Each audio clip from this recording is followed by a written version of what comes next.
La Llúcia i els seus amics a la primavera. Escrit i il·lustrat per Marianne Dubuc. Els estels. La Llúcia va de camí al Festival dels Estels. Un vent molt fort bufa al llarg de la clariana del bosc.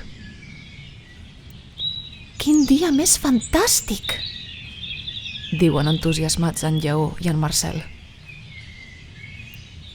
La Doris arriba corrents i pregunta esbufegada: «Que m'he perdut el començament?»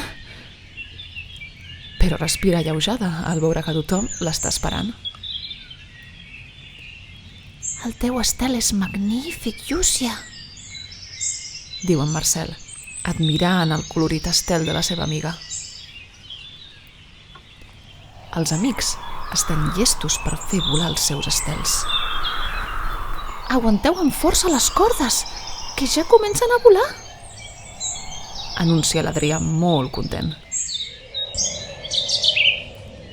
En Marcel arranca a córrer i el seu estel s'aixeca fins a quasi tocar els núvols.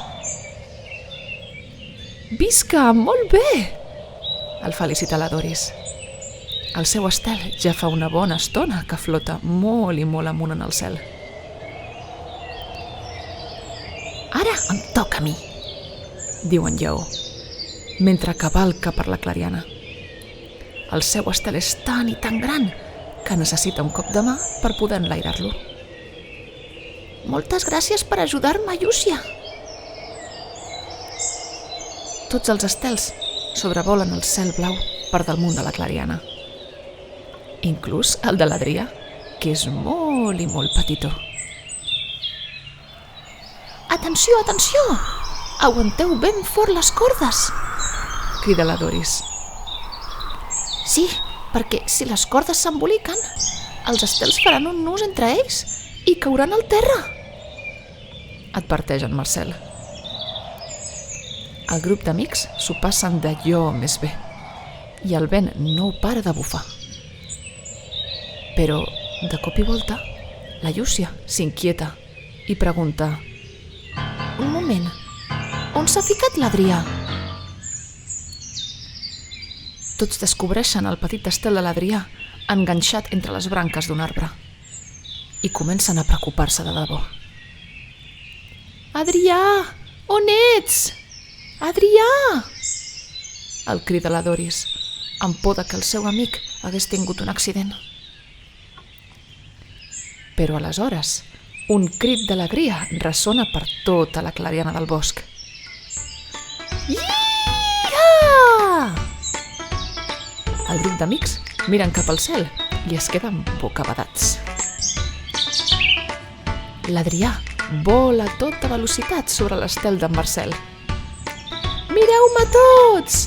Sóc un coet espacial! Fium!», exclama el cargol entre rialles. La Llúcia i els seus amics passen hores i hores a la clariana, divertint-se amb els seus estels. L'Adrià s'ho passa tan i tan bé que ningú té el valor de fer-lo baixar.